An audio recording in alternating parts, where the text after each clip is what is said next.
श्री गिरिराज धरण की जय, श्री कामधेनु मात की जय, सुरभि मात की जय। આજે એક મનમાં બહુ સુંદર પ્રશ્ન આવ્યો છે કે આપણે નાનપણથી ઠાકોરજીની સેવા કરતા હોઈએ, વૈષ્ણવો પણ ઠાકોરજીની નિત્ય પ્રતિદિન સેવા કરતા હોય, એમના બાળકો પણ ઠાકોરજીની સેવા કરતા હોય છે, તો અવારનવાર આપણે એવો શબ્દ શ્રવણ કર્યો હોય કે આ કરવાથી અન્યાશ્રય થઈ જાય, માતાજીને માનવાથી અન્યાશ્રય થઈ જાય, શિવજીને માનવાથી અન્યાશ્રય થઈ જાય। કેવલ આપણે પ્રભુના આશ્રયમાં છીએ તો પ્રભુનું જ આશ્રય લેવું જોઈએ ને। શિવજીને, માતાજીને, અન્ય આપણી કુલદેવીને, ઈષ્ટદેવી દેવતાઓને માનવાથી અન્યાશ્રય થઈ જાય છે અને આપણે અન્યાશ્રયના અપરાધી બનીએ છીએ। એ અન્યાશ્રયના અપરાધ પણ કહેવામાં આવે છે। તો પ્રશ્ન એ છે કે અન્યાશ્રય અને આશ્રયનો ભાવાર્થ શું છે, કે આજના જે વૈષ્ણવો હોય એ અન્યાશ્રયના ભાવાર્થને કઈ પ્રકારે પોતાના જીવનમાં ગ્રહણ કરે। ઠાકોરજીની સેવા કરતા કરતા અન્યાશ્રયનો ભય પણ મનમાં લાગ્યો રહે અને એ જ ભય સાથે ઠાકોરજીની નિત્ય પ્રતિદિન ક્ષણે ક્ષણે સેવા અને સ્મરણ થાય છે। પરંતુ આપ જેવા વડીલો મહાનુભાવોથી શ્રવણ કર્યું છે કે જ્યાં ભય છે ત્યાં શ્રદ્ધા નથી, જ્યાં ભય છે, જ્યાં ચિંતા છે ત્યાં કોઈ પણ પ્રકારનો ભાવ નથી। તો પછી આવા અન્યાશ્રયના ભાવ સાથે, અન્યાશ્રયના ભય સાથે આજના વૈષ્ણવો ઠાકોરજીની સેવા કરે છે। અન્યાશ્રયનો ભય હોય, અપરસનો ભય હોય, મેળ મર્યાદાનો ભય હોય, તો તેવા ભય સાથે ઠાકોરજીની સેવા કરવી શું ઉચિત છે કે અનુચિત છે? તો અમને એ અન્યાશ્રય આશ્રયનો ભાવાર્થ કૃપા કરીને સમજાવો કે જેનાથી અમારા જેવા પણ અનેક વૈષ્ણવો સમજી શકે, અમે પણ બાળકો આપની વાતને શ્રવણ કરીને પોતાના જીવનમાં ગ્રહણ કરી શકીએ, તેવી અમારા પર અનન્ય કૃપા કરો। બહુ સારો પ્રશ્ન કર્યો બેટા। એવું છે, એક ભેની પ્રથા જે છે કે ભેરૂપી સેવા ન થાય। ભેરૂપી સેવા એક જાતનો આપણે દાખલા તરીકે કહીએ કે બીક લાગે તો હનુમાનજીનો સ્મરણ કરો તો બીક ભાગી જાય, એવી રીતે વાત આવે। ભેથી તો કે સેવા ન થાય, સેવા એક હૃદય શુદ્ધતા ને આત્મીય પવિત્રતાથી થાય। હવે અન્યાશ્રય ને આશ્રયમાં ભેદ કાંઈ નથી। અન્યાશ્રય કોને કહેવાય?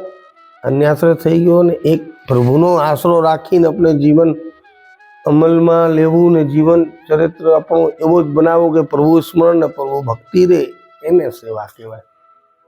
હવે એક દાખલા તરીકે એક મહાપુરુષજી આપણા પુષ્ટિ માર્ગના મેન સર્વશ્રેષ્ઠ ગુરુ આચાર્ય ને ભૂમંડલાચાર્ય ને બધું ને સાક્ષાત સ્વામીજી સ્વરૂપ હતા।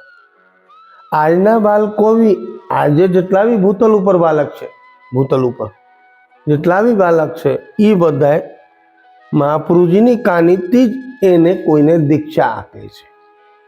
દીક્ષા આપે છે કે તમે મહાપુરુષજીને ઠાકોરજીની સેવા કરો અને આનંદ કરો, દીક્ષા આપે। એ ઘણો શાસ્ત્રોવાર એ પ્રવચનો મહારાજે આપણે એ જ કાનીથી આપણે મહાપુરુષજીની કાનીથી આપણે સર્વસ્વ કરીએ છીએ, તો એમાં કંઈ ખરાબ દોષ તો છે નહીં, સાત્વિકતા જ છે ને, આપણા ધર્મ વિરુદ્ધ નથી ને। આપણો પુષ્ટિ માર્ગ ધર્મ જે છે એ સનાતન ધર્મમાંથી એક નીકળેલો પહેલામાં પહેલું માર્ગ છે, પછી બીજા બધા માર્ગો ધર્મમાંથી ઉત્પન્ન થયા, બીજા વિભિન્ન પ્રકારના માર્ગ। મગર હવે તો એક તમે કહો છો કે દેવી દેવતાની પ્રસાદી ન લે, દેવી દેવતાઓના દર્શન ન કરે, એવા એવા વ્યાખ્યાનો ઘણા અમારે સામે આવે છે, પૂછે છે, એને સમજાવવામાં આવે છે કે અન્યાશ્રય ન કહેવાય। જે કર્મનો કાર્ય જે દેવને કરવો છે એ જ દેવ કરશે।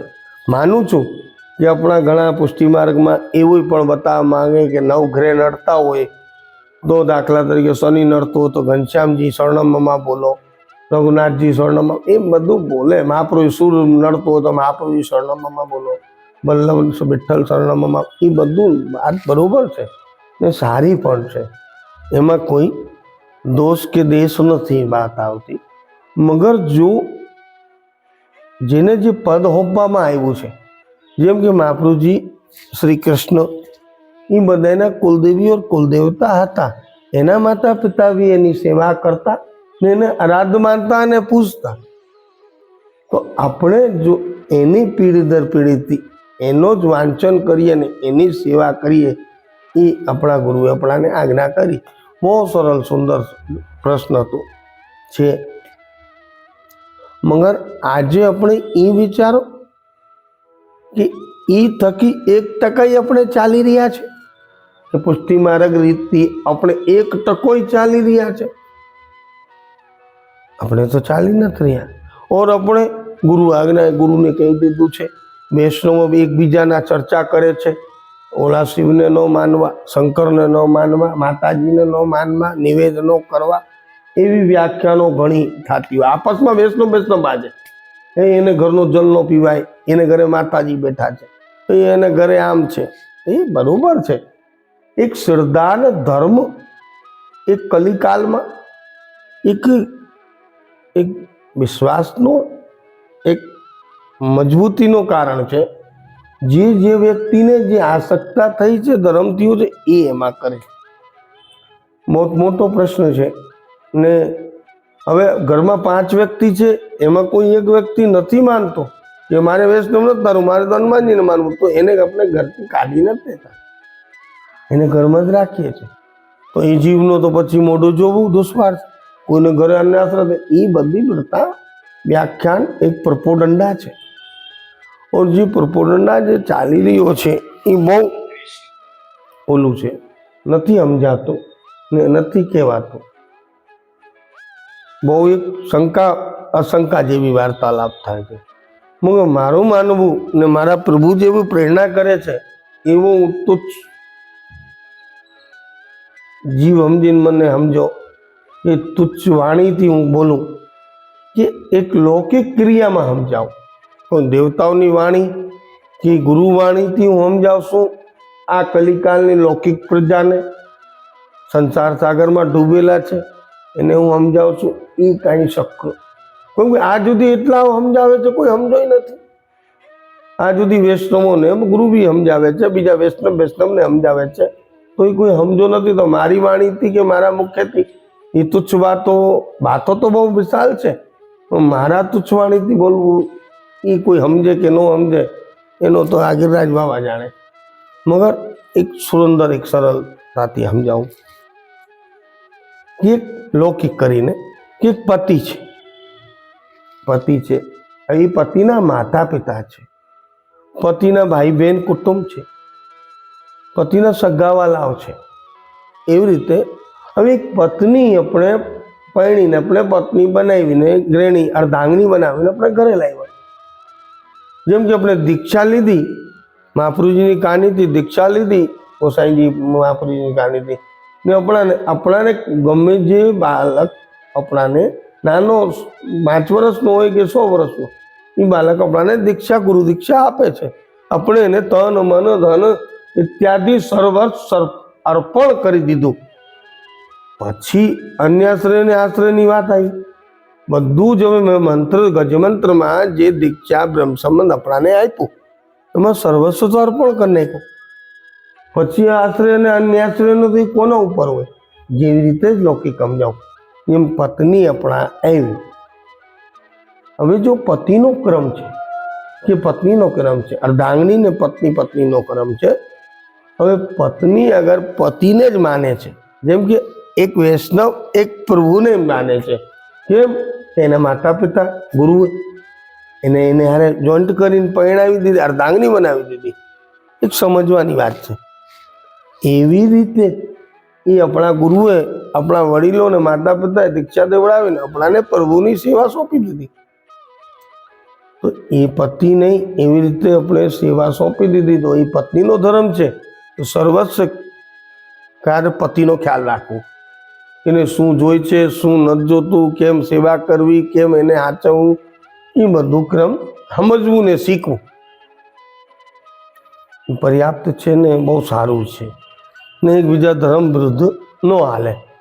હવે એના માતા પિતા છે, એના બહેનો દીકરીઓ છે, ભાઈ બહેનો છે, કુટુંબજનો છે, એ પત્ની એને અપમાનજનિત થોડી બોલશે, એને નમન કરશે કે નહીં કરે? તો એવી રીતે એને નમન બી કરશે, એનાથી વાતચીત બી કરશે, એનાથી બધું આપણી દુઃખ સુખની વાતો કરશે. જેમ કે મારો પતિ નથી માનતો, આ વાતને તમે પૂર્ણ કરી શકો છો, એ વાતને એવી રીતે. જેમ કે આપણો પ્રભુ નથી સાંભળતો તો આપણે હનુમાનજી કે માતાજી કે કુલદેવી કે સુરાપુરા જે કાંઈ આપણે આપણા વડવાઓના છે, જે કાંઈ પહેલાના આપણે ધર્મમાં તો હમણાં આવ્યા ને, ત્યારે બાનમાં આવ્યા 10-12 વર્ષના થયા ત્યારથી. એ પહેલાં તો જે ચાલતું હતું આપણા વડવાઓ નહીં, હાલો 2-3 પેઢીથી આપણે વૈષ્ણવ થઈ ગયા, 4 પેઢીથી થઈ ગયા. મગર એમ તો આદિ અનાદિકાલથી આપણો વંશાવલીનો જે ધર્મ છે એ પણ લાગુ પડે છે. તો એવી રીતે એ પતિ આપણા પત્નીને, પત્ની જો છે એ પતિને પતિરૂપી માને, એને સિવાય બીજા કોઈને ભજે નહીં. કે દ્રષ્ટિનો દોષ, જેમ કે આપણે મુખરતા દોષ લાગે પુષ્ટિ માર્ગમાં, એક દૃષ્ટિ દોષ બી લાગે, એની ચર્ચા ક્યારેક કરશું. તો એ જે દ્રષ્ટિનો દોષ જે છે એ પતિ આપણા જે પ્રભુ છે એને આશરો રાખે ને એનેથી સર્વ ઈચ્છાનો દાન માંગી શકે છે, એવો અધિકાર પણ આપ્યો. મગર જો સાસુનું કામ છે તો સાસુને કહેવું પડશે, સસરાનું કામ છે તો સસરાને કહેવું પડશે, નણંદનું કામ છે નણંદને કહેવું પડશે, પડોશીઓનું કામ છે તો પડોશીઓને કહેવું પડશે, બાઈનું કામ છે દેરનું કામ છે દેરને કહેવું પડશે. તો એવી રીતે એના જ બધા અંગ છે, એના જ બધા અંશ છે, એના જ બધા સગા સંબંધી છે. તો એ લાલ તો મારો પૂર્ણ પુરુષોત્તમ 16 કલાનો નિપુણ છે. એ હું માનું છું, જગત માને છે, બધાય માને છે. પણ એનો આધાર કે એનો મતલબ એ નથી. એને જન્મ તો નંદ બાબા વસુદેવ ને દેવકી ને જશોદામાંથી પ્રાગટ થયું ને. ભલે પાલન કરતા કોણ છે, જન્મદાતા કોણ, બધાને ખબર, પણ છે તો મનુષ્ય દેહ ધારણ રહેલું પૂર્ણ પુરુષોત્તમ 16 કલાનો ધારણ. એવી રીતે એને સર્વ કીડા કરી, એને પોતે કબૂલો આપણા વચનોથી કબૂલે છે કે મેને આ બધા બધ કર્યા છે તો મને દોષ લાગ્યો. તો બ્રજમંડળમાં માનસી ગંગા ઉત્પન્ન કરવી પડી બ્રજવાસીઓને કહેવાતી. તો એનો કંઈ દૂષિત થઈ જાય, એને જનતાને બતાવવા માટે આ બધું કર્યું, સમાજને બતાવવા માટે. એવી રીતે જો જેનો અધિકાર છે એ એવું એનેથી કાર્ય સોંપવાનું, એને એવી ભક્તિ માન સન્માનથી બોલવું પડે. સાસુ છે તો એની માન સન્માન દેવું પડે, ઇજ્જત દેવું પડે, સસરાની દેવું પડે. એવી રીતે જ આપણે કુલદેવી કુલદેવતાઓને એવી રીતે જ માન સન્માન દેવું. એનો કદાપી અનાદર ન કરવું કે અપમાન ન કરવું કે કોઈ જાતનો દૂષિત વચનનો ઉચ્ચારણ ન કરવું, એ બહુ વિશેષ ખાસ ધ્યાન રાખવું. એવું નથી કે તમે વૈષ્ણવ થઈ ગયા છો તો શંકર માટે અપશબ્દ બોલી શકો, એવો અધિકાર તમારા ગુરુએ નથી આપ્યો. કે તમે માતાજીને શબ્દ બોલી શકો તો એવો અધિકાર કોઈ આપણા ગુરુએ આજ્ઞા નથી કરી. આવે તમે પૂછી શકો છો તમારા ઘરેથી, એનો અપમાનજનિત વાત ન આવે. એનેથી બહુ સરળતાથી, બહુ સજ્જનતાથી એને નમન કરવું, એને દર્શન કરવા, એની સેવા ભક્તિ કરો કે ન કરો. સેવા ભક્તિ તો એને કહી દીધું કે મારા કૃષ્ણની કરો, એમાં સર્વસ્વ છે. દેવીનો વાસ એમાં છે, કાલીનો વાસ એમાં છે, નવદુર્ગાનો વાસ એમાં છે, નવગ્રહનો વાસ બી એમાં છે, સબ એમાં જ છે. છતાં એ જે સ્વરૂપારૂપી બનાવ્યા છે બીજા, એમાંથી જ એ નીકળેલા છે. એમાંથી નીકળેલો છે એ ડિસિઝન તમે લોકો કરો. એટલું તો આપણાને ભાન હશે કે એમાંથી એ નીકળેલો છે કૃષ્ણ ભગવાન, આપણા પ્રભુ, આપણો ઈષ્ટ, કે આમાંથી એ બધા આવેલા છે. એ આપણે ડિસિઝન કરવું. મગર ભાવનો મર્ત અન્યાશ્રય એને ન કહેવાય. જેમ કે આપણા પુષ્ટિ માર્ગમાં દાંડી લીલાવી થાય છે, શિવલીલા થાય છે, 9 રાત્રિનો 9 વિલાસ થાય છે. પરિણાલકામાં કાયદેસર બધા દેવતાઓનો વર્ણન આપેલો છે, કોઈ દોષ નથી.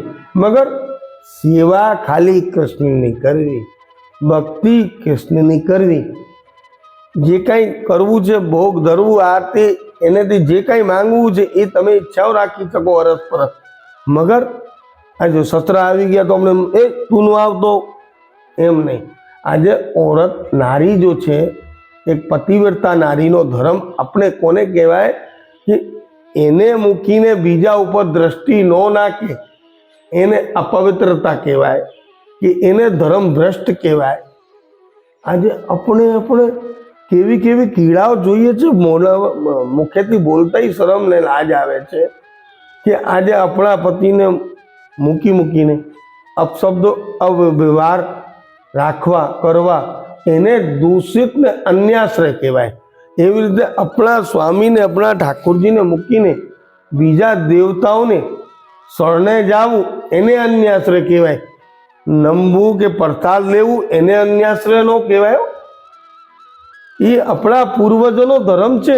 જો એને નિવેદ ધરું છું, એના દર્શન કરવા જાઉં છું, એના મંદિરમાં જાઉં છું કે એના જે મારા વડવાઓ જાતા, વર્ષે એકવાર જાતા કે જીવનમાં એકવાર જાતા, તો જવાનો ધર્મ છે.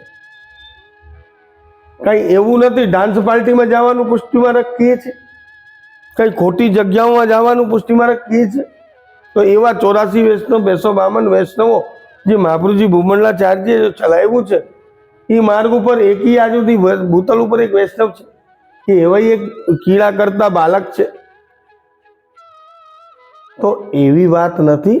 આપણા પ્રભુને ઇષ્ટ જ માનવું, એની સેવા કરવી, એને દ્રષ્ટિ રાખવું ને એનેથી સર્વસ્વ આપણે માંગવું, લેવું, દેવું, જે એનો સુખાકારીનો સુખ વિચારવો.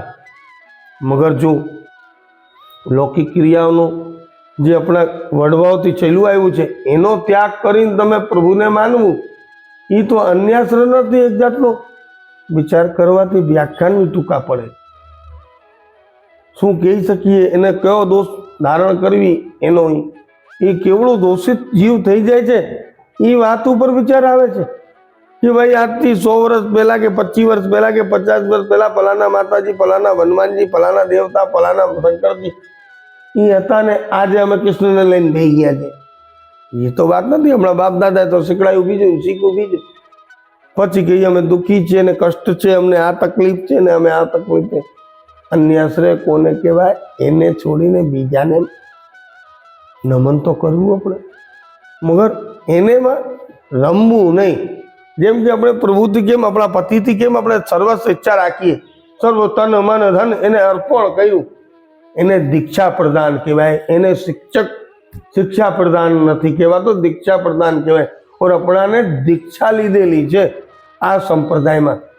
શિક્ષા પ્રદાન કરનારા આપણા ગુરુઓ છે ઓર એ આપણાથી વિમુખ થતા જાય છે. અરે કોઈ બી પ્રશ્ન લટકતો તો આપણા ગુરુથી પૂછો ના, એને શ્રમ પડશે. હવે શ્રમ પડવા માટે તો બેઠા છે, શ્રમ શેનું પડશે? એક સમજવાની વાત છે. ગુરુએ દીક્ષા દીધી 24 કલાક, જેમ પ્રભુ આપણો હાજર હજુર 24 કલાક આપણે રક્ષણ કરવા માટે બેઠી ગયા. 1 કલાક, 1 અડધો કલાક સેવા કરી પટ બંધ કરી તો 24 કલાક રક્ષણ કરે છે કે નથી કરતા આપણે? એવી રીતે ગુરુ બી 24 કલાક, આપણા માતા પિતા બી 24 કલાક ચણે સાથે સાથે આપણા માટે તત્પર તૈયાર રહે છે. શેનો શ્રમ પડે છે? શ્રમ આપણાને પડે છે. એને બોલશું કઈ ને એની વાતને અમલમાં ન લેશું, એનો શ્રમ આપણાને પડે છે. એ દાસાન તત્વ જો આપણા અંદર એક છીણ થઈ ગયો છે, એ એક ત્રુટિ છે આપણી. કે આપણે જો વૈષ્ણવતાનો ગર્વ છે ને એ તૂટતો જાય, શરમ આવે છે. તેલા કરવું એમાં શરમ છે, કંટીન છુપાવી નાખે. કોઈ જોઈ જાય તો પછી દીક્ષાનું શેનું કામ? તોય અમે અન્યાશ્રય નથી કરતા. અરે સર્વસ્વ જાઓ. તાજમહેલ જઈએ છીએ, વૈષ્ણવ નથી જતા? તાજમહેલમાં નથી જતા? બધા જાય છે, અમે જાય છે, બલોકુલ બી જાય, બધે જાય છે. એવું વાત નથી. જગ્યાએ જવાથી એટલે આપણે ખોટી જગ્યાએ જતા હોય, પગલાં આપણે ત્યાંય પડતા હોય, પણ એવું સદે ભાવ રાખવી કે એક પત્ની વ્રતાનો ધર્મ એને જ કહેવાય કે આપણા પતિ સિવા બીજા સૃષ્ટિ ઉપર જેટલા બી દેવ કે જેટલા બી માનવ જાતિ છે એ મેરો સ્વામી નથી. એને કોઈ સમજતો નથી. ખોટા પ્રપોડંડા નવા કે અમે શિવ કહીએ તો શિવાનું ન કહીએ ને ઓલું ન કહીએ ને માતાજી ન પડીએ ને પિતાજી ન પડીએ. હવે જલેબીનું નામ છે.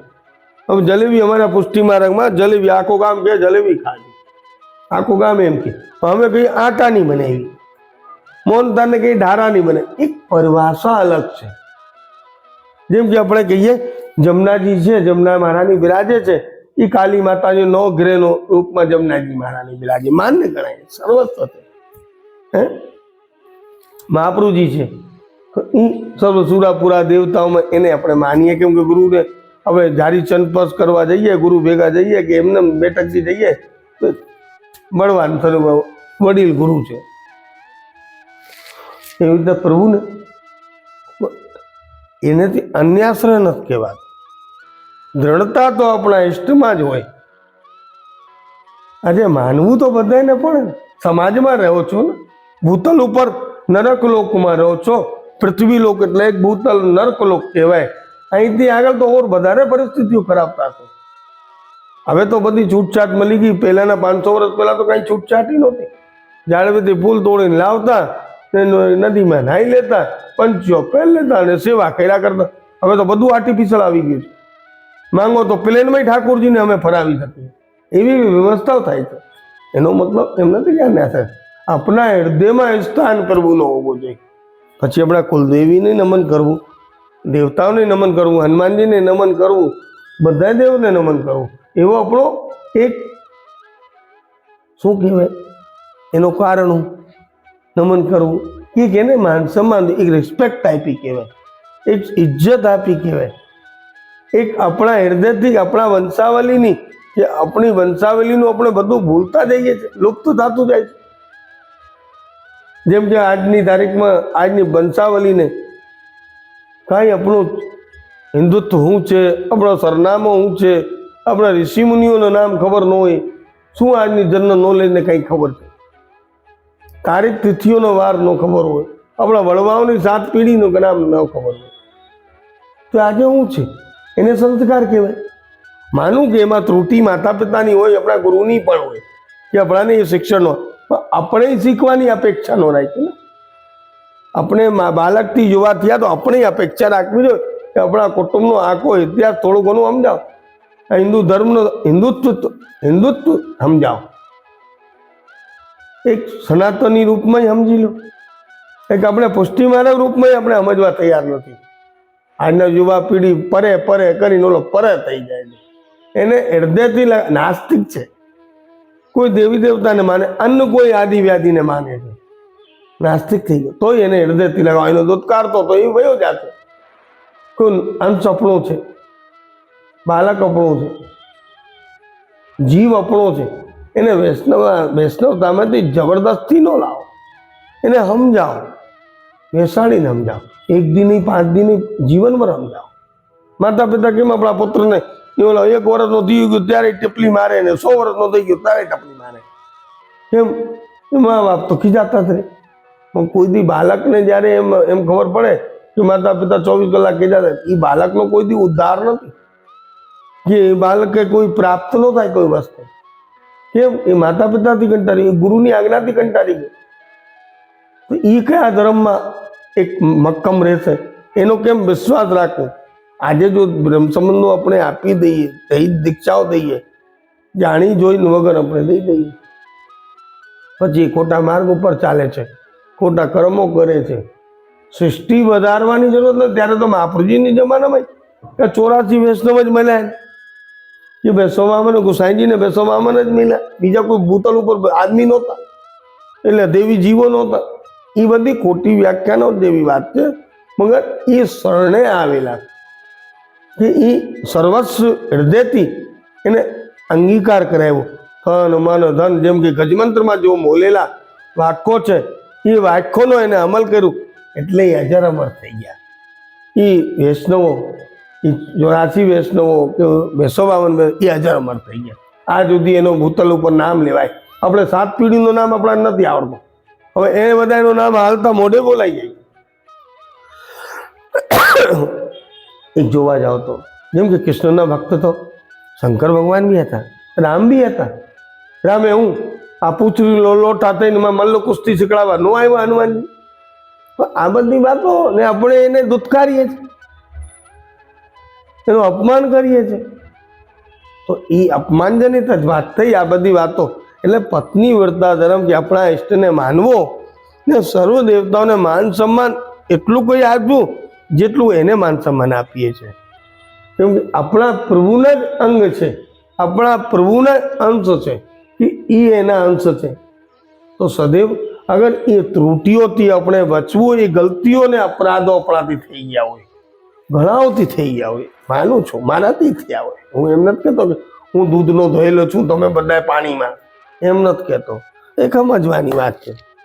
એ બધા અપરાધોમાંથી જો મુક્તિનો એક માર્ગ છે, જો મોક્ષાર્થ લઈ જશે, જો આપણાને પાછો આ પ્રભુની ભક્તિઓમાંથી, આ તાપ કલેશ ને બ્રેનો માર્ગ છે એમાંથી આપણે નીકળી જઈએ, એમાંથી આ બધા છૂટીને પાછો એ શંકાઓની, જેમ કે ભ્રમિત થયેલા ભટકેલા આપણે, કે જેમ કે એક બીક લાગીને સેવા નથી કરી શકતા કે કરી શકીએ છીએ, તો એ બધામાંથી એક માર્ગ, પ્રાયશ્ચિત માર્ગ કહીએ કે બીજો પ્રાયશ્ચિત માર્ગ એટલે રસ્તો, કે આનો એક સોલ્યુશન, એક મલ્લમ, તો કે પ્રભુની ભક્તિ કેમ બીજી વાર પ્રાપ્ત કરવી. હવે પ્રભુના સરનામા કોઈ કે, એક વાર અમારી દીકરીએ પુત્રીએ કીધું કે પ્રભુનો સરનામો ગાયોને વચ્ચે છે. હવે ગાયોને વચ્ચે એની વાત મગજમાં બેઠે કે ભાઈ ગાયોને વચ્ચે જશોદાજીનો ઘર નંદવામાં નીકળ્યા તો ભગવાન કૃષ્ણ ઉઘડે પામે, ગાયોને વાંહે દોડ્યા કરે, તો એ ભાભી ગણાય. તો એવી રીતે ગો ભક્તિ જ એક એવી ભક્તિ છે જો સર્વ આપણા દોષોનો, આપણા પાપોનો, કે આપણા કોઈ બી પ્રકારનો દોષ લાગેલા આ જન્મના, ગત જન્મના, આવનારા જન્મના દોષ હોય તો ગો ભક્તિથી પ્રભુ ભક્તિની એની પ્રાપ્તિ થાય છે, જેનેથી આપણાને પ્રભુ ભક્તિ સુધી, મોક્ષ સુધી લઈ જાય છે. ભક્તિ કરો, પણ ગો ભક્તિ થકી અગર આપણી પ્રભુ પ્રાપ્તિ, આપણા દોષોથી મુક્ત થવું હોય, નિર્દોષ જીવન જીવીને આ શરીર પંચમહાભૂતનો બીજું લક્ષ્ય 84 કોષ ભોગવીને ક્યારે ક્યારે આવશે કે નહીં આવશે એ મને નથી ખબર મારો, મગર એ જીવનને આ મનુષ્ય જન્મમાં તો નષ્ટ ન કરો, ખાલી ગો ભક્તિ થકી જ આ પ્રભુ ભક્તિ કરો. મારો તો એ જ નિવેદન છે, દરેક જીવને નિવેદન. ખાલી દીનતા તો પ્રગટ કરો, દયા તો પ્રગટ રાખો, વિચાર તો પ્રગટ રાખો, બસ આટલું જ રાખો. તમે એમ સમજો કે અમે કોઈને છેતરી આવ્યા તો અમે છેતરાઈએ, બોલો દુઃખી થઈ જાય ના, તમે સ્વયં છેતરાવશો. માતા પિતાની સેવા કરો, ગાયોની સેવા કરો, ગુરુજનની સેવા કરો. હા, જાણો એ ગુરુ બી એવો હોવો જોઈએ, એ માતા પિતા બી એવા હોવા જોઈએ કે આપણે નરકમાં પડ્યા છે, આપણાને બહાર કાઢે ને ગુરુ મોક્ષ સુધી લઈ જાય, સ્વચ્છ કરી. રૂ એટલે ગુરુ, રૂ બે શબ્દ મળીને ગુરુ થયું, એને આપણાને દીક્ષા દીધી, આપણે બ્રહ્મસમન લીધું. એનો મતલબ એ જ આવે છે કે લૌકિક ક્રિયાથી પ્રભુને ન ભજો, અલૌકિક ક્રિયાથી ભજો, પ્રભુ ભક્તિ કરો. ને ગો ભક્તિ કરશો તો એ પ્રભુ ભક્તિ ઓટોમેટિક આવી. પ્રભુ તો એવો છે મારો દયાલુ, કે પોતે દાસ બની રહે છે, પોતે દાસાન દાસમાં રહે છે, એ દાસનો બી દાસ છે. એ વાતને હું અનુભવ કરું છું, હું વાતને એ અનુભવ બી કરું છું કે મારા ગુરુએ મને દીક્ષા દીધી, મને એક જ કીધું કે ના તું ગમે યારે, પૈસા એક સર્વસ્વ નથી, એ ભક્તિ સર્વસ્વ છે.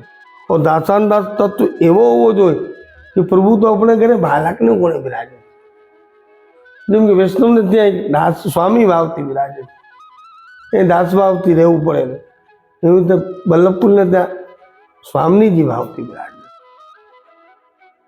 પતિ ભાવથી બિરાજે છે. તો એવી રીતે આપણે જેટલી બી સેવા કરો, ભક્તિ કરો, ગો ભક્તિ થકી ગો સ્મરણ કરો.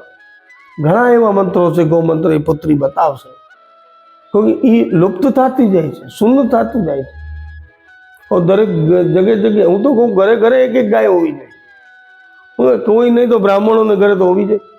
જો બ્રહ્મ તત્વ છે, જેને બ્રાહ્મણ કહેવામાં, જોનીમાં જન્મ લીધો, એને ગો બ્રાહ્મણ પતિપાલ બોલવામાં આવે છે. એક ઘરમાં એક ગાય રહેવી જોઈએ. દરેક જીવને એવો પ્રાર્થના કરું છું. હું વિચારું છું કે 9 લક્ષ ગાયનો વર્ણન થાય. ગૌશાલા ગોલોકધામ નહીં, ગો ઘર બનાવવું છે. 9 લક્ષ ગાયની એવો પ્રેરણા, એવો રાજ્યથી કરાવ્યું છે, એવો દાસાનદાસ બનીને રહેવું છે મારે, કે 9 લક્ષ ગાયોને એક નંદ ભવન જેવું બનાવવું છે. એવું સમય લાગશે જ્યારે જ્યારે વ્યવસ્થા થશે. મગર ગો ભક્તિ બહુ જરૂરી છે. ગો ભક્તિ થકી સર્વસ્વ પાપોનો, સર્વસ્વ દુઃખોનો સર્વસ્વ કાંઈ ના કાંઈ પીડાતું હોય, દલદ્રતા હોય, એમાંથી મુક્તિ જરૂર મળશે ને એમાંથી ભક્તિનો માર્ગ મળશે ને એને એમાંથી સાક્ષાત્કાર ઈશ્વરનો થશે ને સદૈવ એના શરીરમાં જ, એના અંગમાં જ, એના શરીર દેહમાં જ આપણે વિલીન થઈ જશે. કેમ કે આત્મા અજર મળશે. આત્માને ભટકવું નથી. હું એમ નથી વિચારતો કે બીજી વાર જન્મ લઈને આવું, તો કલિકાલમાં એવું દૂષિત જોઈને એના કરતાં એમાં જ વિલીન થઈ જાવ એવું પ્રભુ ઈચ્છા રાખવું. તો એવું સદૈવ દરેક જીવ, દરેક મનુષ્યોને એવું રાખવું જોઈએ. સાત્વિક જીવન જ જીવો, બહુ મજા આવશે. ગો ભક્તિ કરશો તો એમાં તો અલૌકિક અનેરો આનંદ આવશે. સર્વ પાપોનો ભસ્મ થઈ જાય છે. ભસ્મથી પવિત્ર તો કોઈ નથી. આદિ અનાદિકાલને ભસ્મને મહાનતા દેવામાં આવી છે. કેમ કે બધાની શાન શું છે? શાન એટલે ઓ રાજા છે, રંક છે, ફલાનો છે, નામ છે, ફલાણા છે, તો પંચમહાભૂત માટીનો બનેલો. એને શમશાન જ જવું છે દરેક જીવને. એની માટી જ થવાની છે. ક્યાં બધું એમને ધર્યું. જો આપણા કર્મો કરેલા છે એ જ આપણા ભેગું, આપણી આત્મા ભેગું રહે છે और એ જ પ્રભુ થકી પહોંચે છે. સારું, એના યોગ પાત્ર હોય તો આપણે એના જેવા, એના શરણે. નહીં તો આદિ અનાદિકાલ નરકોમાં બોરો નરક ગોરુ પુરાણમાં ને બધા અધ્યયનોમાં, ગ્રંથોમાં વાંચ્યું છે. કઈ કઈ યોની મને શું ઈશ્વર બચાવે. તો એ જ આપણો ધની છે, એને સર્વસ્વ માનો. જેમ કે પત્ની માટે કોઈ માતા પિતા કે કોઈ સગા સંબંધી કે કોઈ પુત્ર કે કોઈ બી સર્વશ્રેષ્ઠ નથી જો એનો પતિ છે. આજની નારી આપણા પતિનો જ અપમાન કરે, ઓર એવો અપમાન કરે એને કોઈ જાતનો માને નહીં. પછી કે હું દુઃખી છું. હવે દુઃખી હું તારે ઘરે લક્ષ્મી ક્યાંથી આવે? ઊંચી અવાજમાં બોલે, એનો જ અપમાન કરે, એનો તિરસ્કાર કરે, એને અન્યાશ્રય કહેવાય. અન્યાશ્રય એને કહેવાય. એવી રીતે આપણે ઠાકોરજીની સમયસર દૂધની બાટકી ધરો, એના પ્રતિ જીવન વ્યતીત વિચારો કે એના સિવાય મારો કોઈ નથી. એવી છે પતિ જેવું સેવા કરો, દાસાન દાસ આવી સેવા કરો. એની આજ્ઞા જ સર્વોપરી છે. એવું કરો તો બહુ આનંદ આવશે. અન્યાશ્રય ને આશ્રયના ચક્કરમાં કે લૌકિક અલૌકિકના ચક્કરમાં ન પડો. દીનતા ભરા જીવનમાં મનુષ્યના માનવ જન્મ લીધું. દીનતા ભરા એ દીનતા ભરો જીવન. નરક લોક એની અંદર છે દીનતા વાળા જન્મમાં નરક લોક લેવામાં. આપણે પ્રભુ ભક્તિથી એ નૈયા તરી જઈએ. हमें चिंता नहीं उसकी उसे चिंता हमारी है, हमारी नाव का रक्षक भी सुदर्शन चक्रधारी है. તો આપણો રક્ષક બનાવી નાખ્યો છે તોય આપણે દુઃખી છે. હું તો નથી માનતો ભાઈ અમે દુઃખી છે. હું તો જન્મ લીધો ત્યારથી સુખી છું. એટલે જરીક કષ્ટ આવી ગયો તો દુઃખ થઈ ગયું. એનાથી પરેશાનીઓ તો મર્દ ઉપર જ આવે, ઇન્સાન ઉપર જ આવે. તો એ ઉપાધિઓને આપણે હું કહ્યું ભગવાન અમને સહન કરવાની શક્તિ દેજો. શક્તિ નહીં પ્રભુ, અમને બુદ્ધિ બી ભક્તિ બી દેજો. બુદ્ધિ માંગો, ભક્તિ માંગો, શક્તિ દેજો. શક્તિ કા તમને બદામ ખાઈને તમારે પહેલવાન બનવું, લડવા જવું છે, યુદ્ધ લડવું છે. પાકિસ્તાન બોર્ડર ચાલે છે, હિન્દુસ્તાન પાકિસ્તાનમાં લડવા શક્તિ દેજો. તો તમને ડાયનાસોરમાં ન રાખ્યા હોય તો આદિ અનાદિકાલથી આ માનવ જીવન શું કામ થયું? શક્તિવાન બનવું હોય તો ડાયનાસોર બની ન રહી આવ. એ બધી વાત તો વ્યર્થા છે. જ્ઞાન આપે, બુદ્ધિ આપે તો એ ક્યારે મળશે? ગો ભક્તિથી જ મળી જાય. ગો ભક્તિ એક એવી ગાય કેવી દીનતા વાળી હોય, લાત મારો પાટા મારો ગમે જેવું ખવડાવો તો એ તમને દૂધ જ આપે. કચરો ખવડાવો તો દૂધ આપે.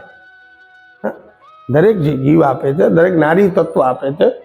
પણ ગાય માતાના દૂધમાં જ કેમ સૂર કોટી નાળી બતાવી, એ અમૃત સમાન બતાવ્યું. દેવતાઓ ગો દૂધ માટે તરસે છે, આપણે તો માનવ જીવનમાં દૂધ મળે છે, એમને મળી જાય છે. તો એની ભક્તિ કરતો તો સર્વ દોષોથી મુક્ત થઈ જાવ છો. મેરી ગો ભક્તો, મેરી ગો દાસો, ગોને શરણે જવા વાળા, ગોના શરણે જેટલા ગયા છે એને તો પ્રભુ પ્રાપ્તિ પૂર્ણ રૂપમાં છે. દરેક લોકોમાં એનો વાસ થાય છે. એક લોકમાં નતા તો દરેક લોકોમાં વાસ થાય છે ગો ભક્તિ વાળાને. બોલો ગિરિરાજ ધરણ કી જય, કામધેનુ માત કી